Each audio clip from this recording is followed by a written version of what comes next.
There is no experience in your whole lifetime like somebody shooting at you and trying to kill you. This is the weapon that the German soldier used to try to kill me. Welcome to my 3 o'clock presentation of my combat experience in World War II in 1945 with the 86th Infantry Division in Europe. And I'm a two-theater man, Japan and Europe. Now, do we have any World War II veterans in the crowd? Looks like it. Today, if you are a World War II veteran, which I am, you have to be over 90 years of age. There's no World War II. This may be the last chance you ever get to hear a combat experience of World War II. I'm 93 years old, and I'm a survivor. The only reason today that I am still a survivor is World War II started on December 7th, 1941. I was in 10th grade. I was 14 years old, and I said, well, 3 years, the war will be over. I'll never get to fight in a war in 3 years. I was wrong. The war lasted much longer. I graduated in 43. I enlisted in the infantry at 17 years of age.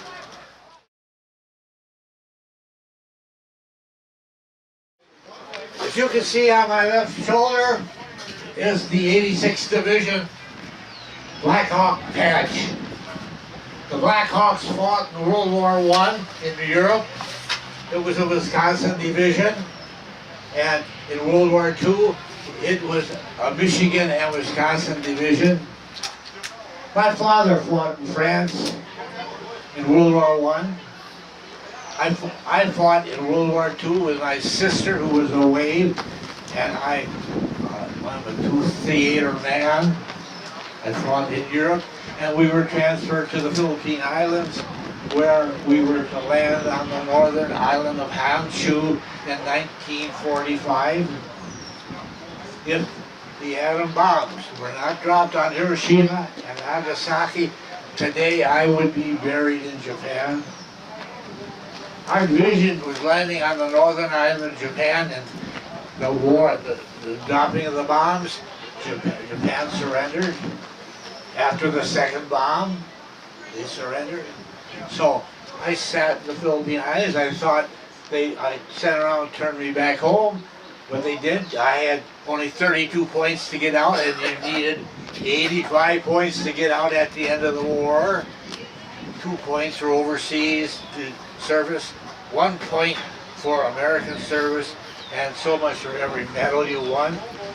So I sat in the Philippine Islands for 1 solid year doing absolutely nothing. I got five medals here, 5 medals. The brown and green medal is the European theater, and you will notice 1 battle star in there. And that I got the European theater, the American theater, the Oriental, the South Pacific theater, and of course the good conduct medal, which I was supposed to get a star on that, but they never gave me the star. That means more than 3 years, but I was good all the time. So 3 years in the service gave me 4 years of University of Wisconsin School of Pharmacy for 4 years, 100% paid by the government. So I may have never got to be a pharmacist if I hadn't the 4 years and the government paid for it. So there is no experience in your life you'll ever have somebody shooting at you trying to kill you. The Germans didn't like me. Let me repeat that. There is no experience in your whole lifetime like somebody shooting at you and trying to kill you. As I said, I'll say that again. No experience in the world you'll ever have somebody shooting at you, trying to kill you. I still dream about some of my experiences sometimes, but they don't keep me awake. My left ear was blown out by German 88. Shell landed 30 yards away from me. Knocked out my left ear. American people have paid a terrible price to protect freedom in the whole world. America has, if we go back to the Revolutionary War and up to Iran, the war in Iran, Iraq, 1,200,000 Americans gave their life to protect freedom all over the world. 1,200,000 Americans gave their life. I want to give you a rundown of Americans that gave their lives in the war. Now, Civil War, we lost 620,000 Americans in the Civil War. World War I, we lost 116,000 Americans in a year and a half, 1917 to 1918. World War II, we lost 405,000 Americans were killed in World War II. Korea, we lost 56,000 Americans in Korea. Vietnam, we lost up to 90,000 Americans in Vietnam. The world is heavily indebted to us, and they're not giving us 100% support for Americans. I didn't mention this top medal right here. This is the Combat Infantry Badge. It's a blue Kentucky rifle surrounded by a gold silver leaf.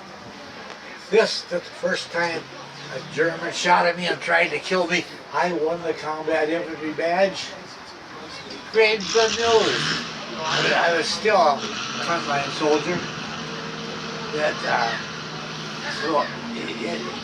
It was, my salary went up $10. I went up from $50 to $60. How many of you soldiers here would go out and work for $50 a month? But we got free room and board. which was something. So now you will see every general wearing this combat. It's the most prized medal that you can have. That shows you fought and put your life on the line for your country. And of course the whole world. We're supporting the whole world. This is the weapon that the German soldier used to try to kill me. Yeah, that's how I won the $10 a month. 33 cents a day to put my life on the line. Fantastic. Why, I never spent a nickel while I was in Europe for 5 months, so I got back paid. But the German rifle, this German rifle was used in World War I by the German Army and World War I in the French Wars. This rifle is bolt operated. It holds 5 shells. They reached down in their belt, picked up 5 shells, put the 5 shells in. Every time they fired this rifle, they had to work the bolt. A very accurate weapon, but we had the M1 Garand, the finest rifle that was ever made up to that point. The M1 Garand, when we talked to captured German prisoners, they said, your M Garand was far superior to our rifle. This is heavier than ours. It weighs about 20 pounds. And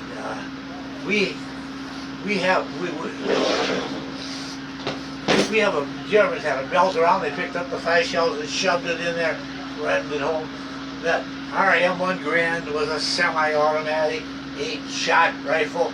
I could shoot off 8 shots by the time this Kraut could shoot off 2. But in the museum, I'm not allowed to call them Krauts anymore. The war is over. I can call them Krauts. We call them Krauts. Krauts this weekend, so. I got up there, and the directors up the history of the Veterans Museum says, you can't call those Germans Krauts. It upsets them. It upsets the Germans. Call him Krause. Well, I said, I'm going to give my speech, and I told some of my war experiences, and I lectured to fourth graders, and she said, you can't talk to fourth graders about killing or shooting. You can't talk to fourth graders. I said, I'm giving my speech. You're fired. I was the only volunteer up there that ever got fired. You know, as I said, I was in 10th grade, and I remember on December 7th, I had 3 more years of high school. The war will be over. It wasn't. Now, on December 7th, we didn't have television. We had a radio up in front of our hall where we met. We all went up and listened to the radio. We listened to President Roosevelt's experience. We'd hang out in front of a candy store, ice cream store there. All us high school kids would always sit there and we'd talk about it. And the guy in the store came out, he says, at about 11 or 12 o'clock, on December 7th, he came out, he says, Pearl Harbor had been bombed. We lost 19 of our ships were destroyed. And I said, well, we said, nobody's going to lick America. We're the strongest country in the world. We were number 5 in strength and armor in 41, December, 5th in the world. Our army went out and trained with wooden rifles and wooden tanks. 12th grade, I was senior, I graduated in May of 43. I was 17 years old. I went out and I enlisted in the army. They gave me a test and I passed the test, and the Army put me into ASTPB, Army Specialized Training Program, to learn to be an engineer in 43. And they sent me to the University of Wisconsin. Great deal. 1 semester I stayed in Wisconsin. And we took advanced courses in engineering. After that, by the end of December, our government was losing ground in Europe. Our armies were not doing well, so they canceled ASTP because we had all people in ASTP that had score more higher score than to go to officers training school. We had to have a higher score. So they sent us down to Fort Benning. That's the parachute school. 16 weeks there. I was sent over to the 86th Division in Louisiana, at Livingston, Louisiana. We trained there all summer long and did different types of training. And then in the fall, we were transferred to California, the 86th Division. I trained. We went to California, Camp Cook, California. Camp Cook. We were training to make the landing in Japan.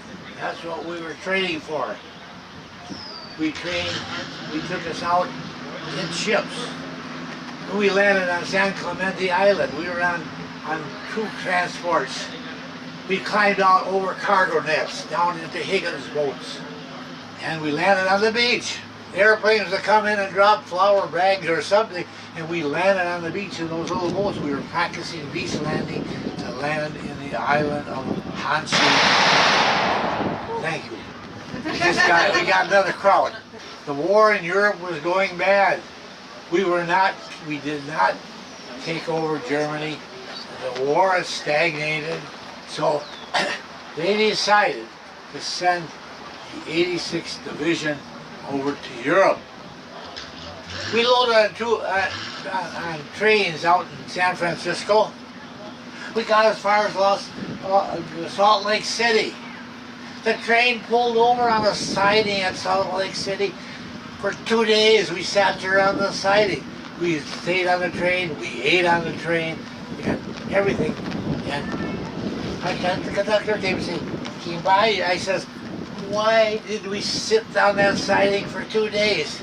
Well, he says, saboteurs blew up the track ahead of you, and we had to stop the train and go up and rebuild the tracks so you could get through.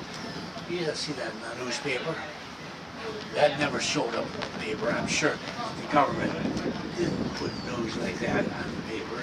Well, we finally got up. We went into Chicago, went up to Niagara Falls, and we landed at the POE at Hoboken, New Jersey.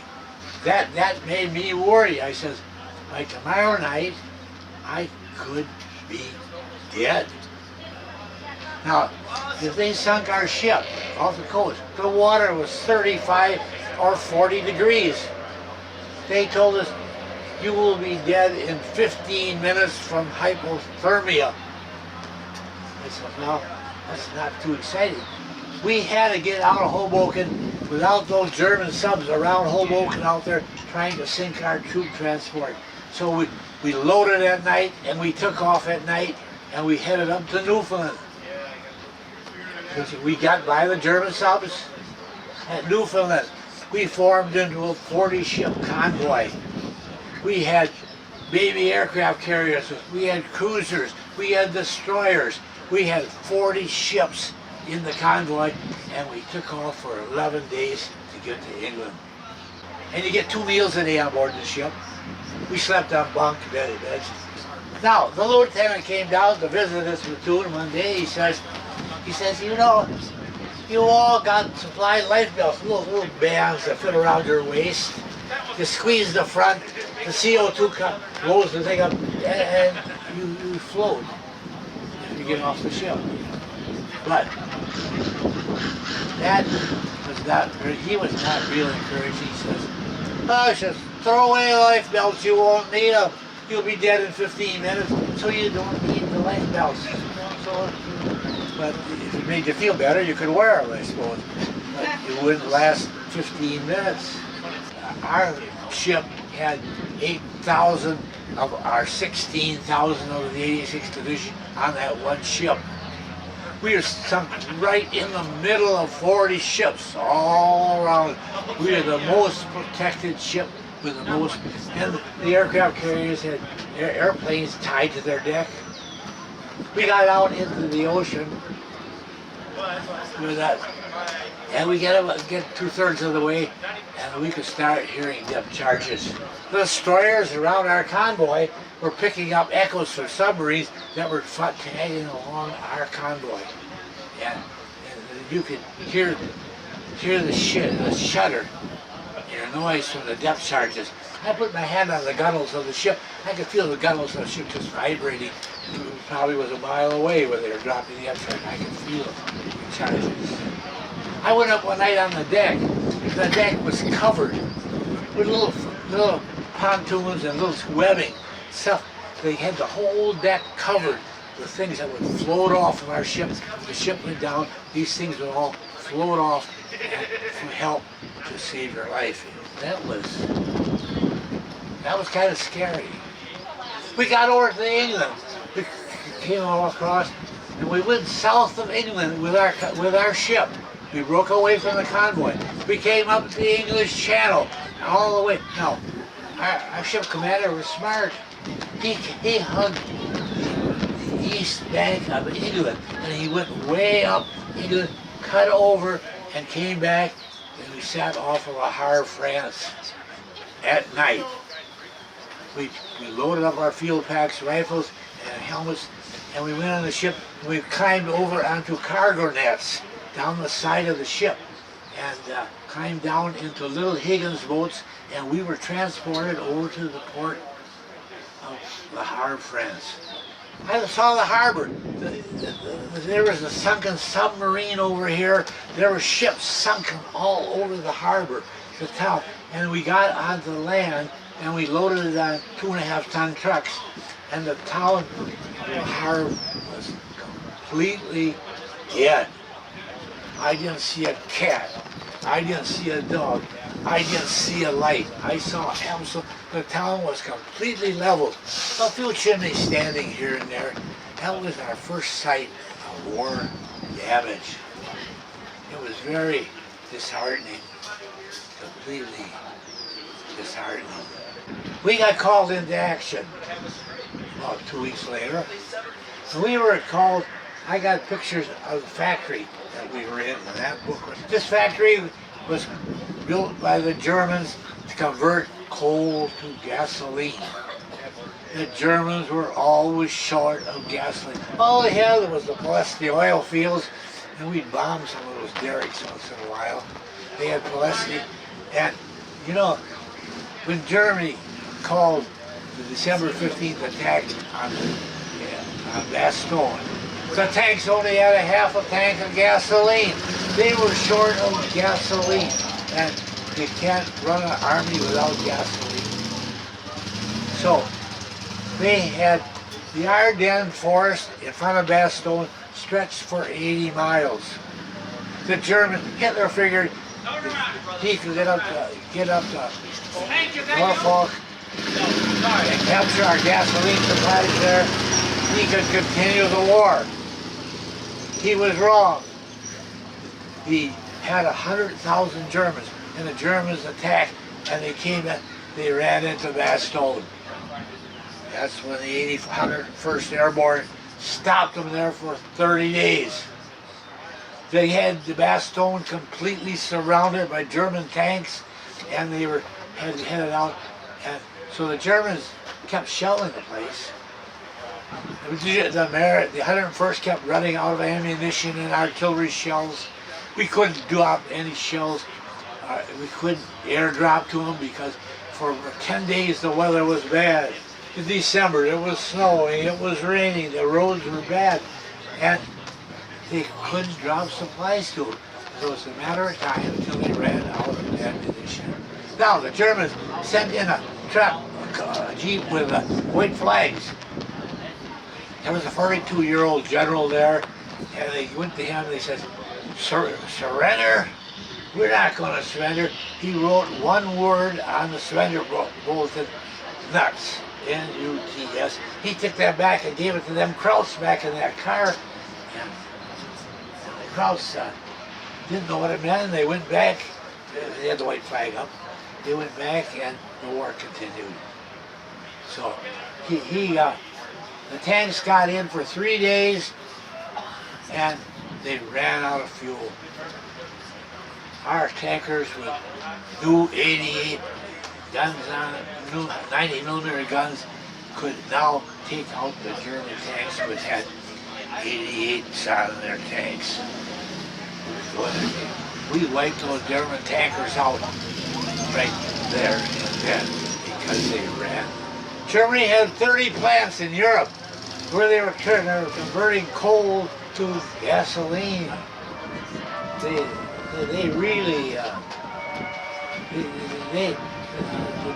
the Germans should have won the war. In my opinion, Hitler made 3 major mistakes that could have won the war for Germany, and the whole island of England would be speaking German today. What were the 3 major mistakes that Hitler made? Now Hitler was a corporal in World War I in an artillery unit. He thought he was a great general. Now he came back and he told his generals what to do. He did not let his generals go ahead and plan the war.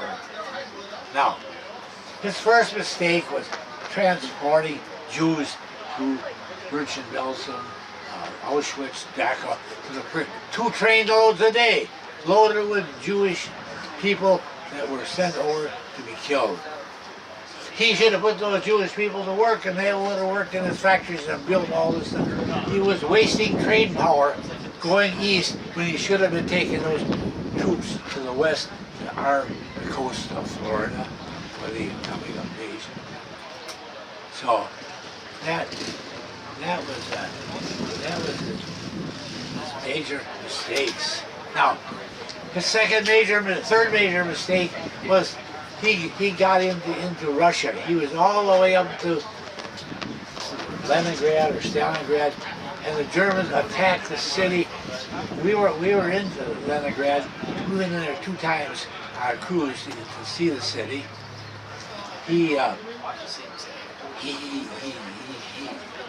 For 9 months, they could not capture the Russians held out.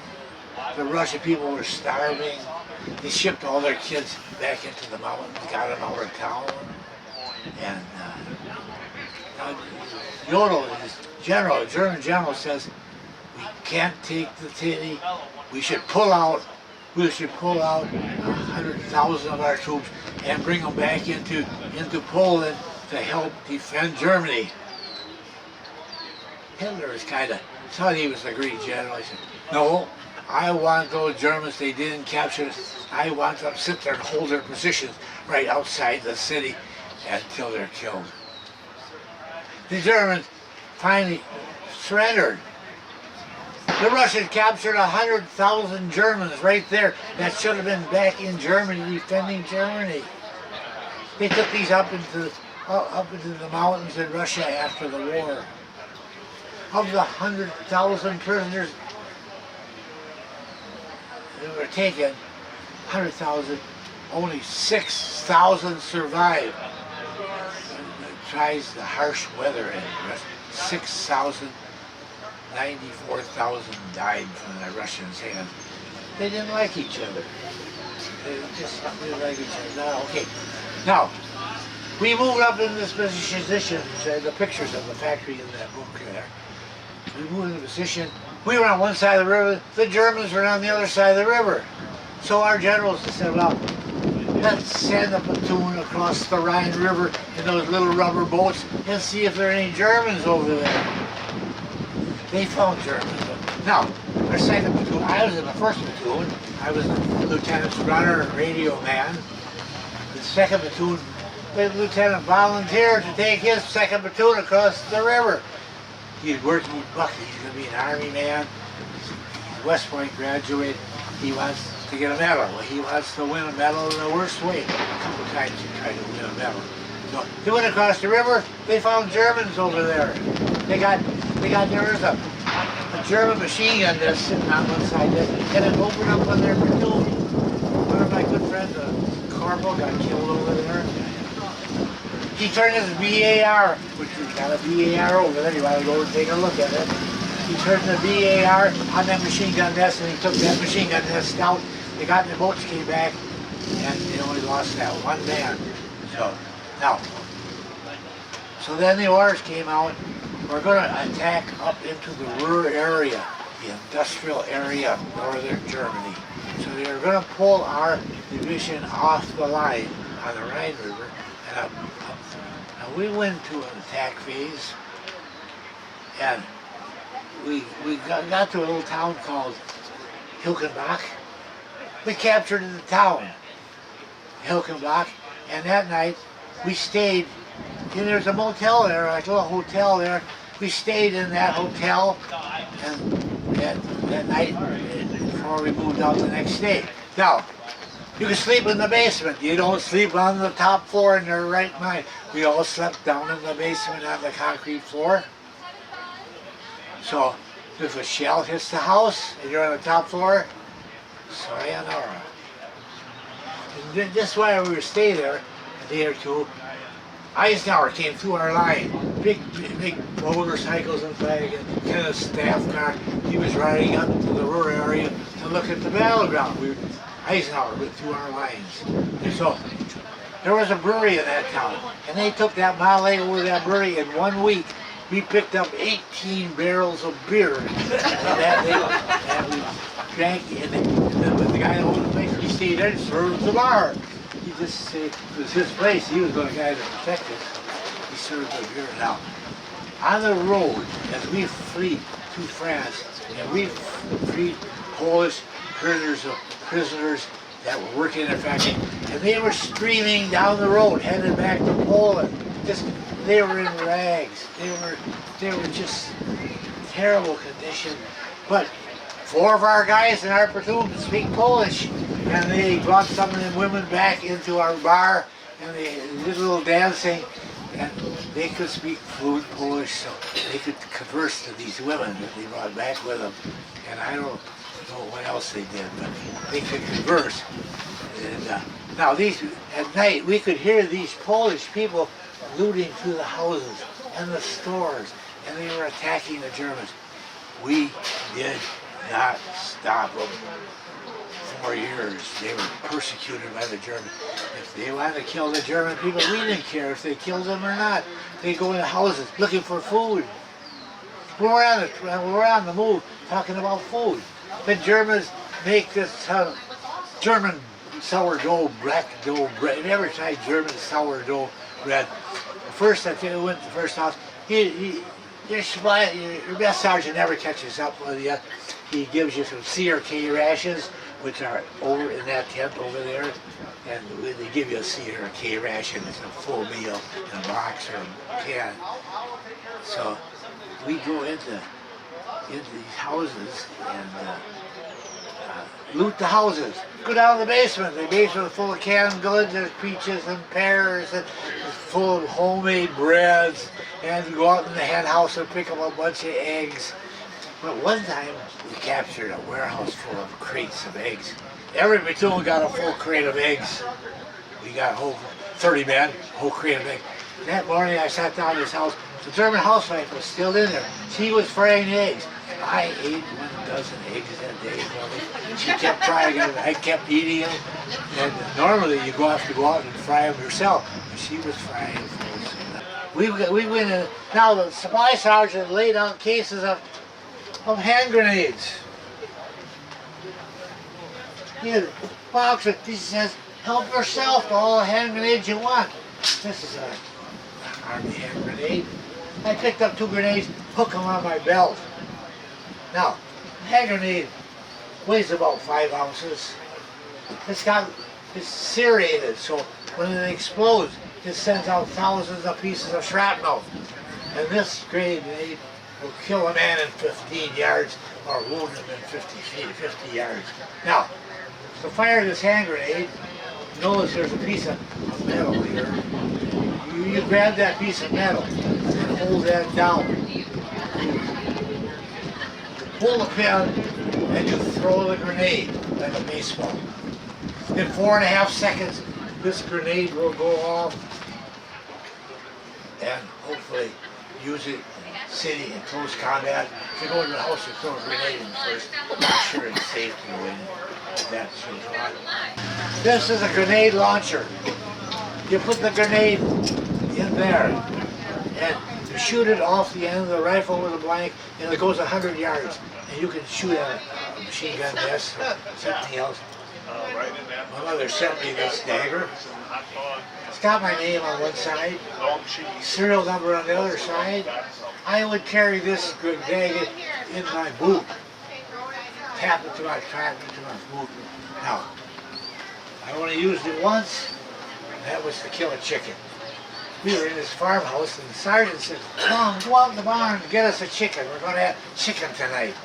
I went out there and, roosting chickens there. I grabbed the chicken, come out, took a knife, cut his head off with a knife, and I plucked him, got him ready. Right in the house, and we cooked him for 2 hours, and it was an old hen. It was so tough we couldn't eat it, we threw it out. They do make a few mistakes. So we got up to this great big open field, and behind the field was a big wooded area. We got halfway across the field, and the Germans opened up that. It was 80 yards. So they were so accurate. One artillery shell was 30 yards away from me. Blew out my left eardrum. I went over and saw the spot where it hit the ground. I look at the guy behind me. All I could see by his head was a pile of dirt. I said, my God, they must have hit the guy in the head. Went over, popped his head up. The shell landed right, a big piece of shrapnel landed right in front of his head and covered his head with dirt. We moved up, the Germans pulled out. They'll fight resistance at the entrance of the town, then they'll pull out.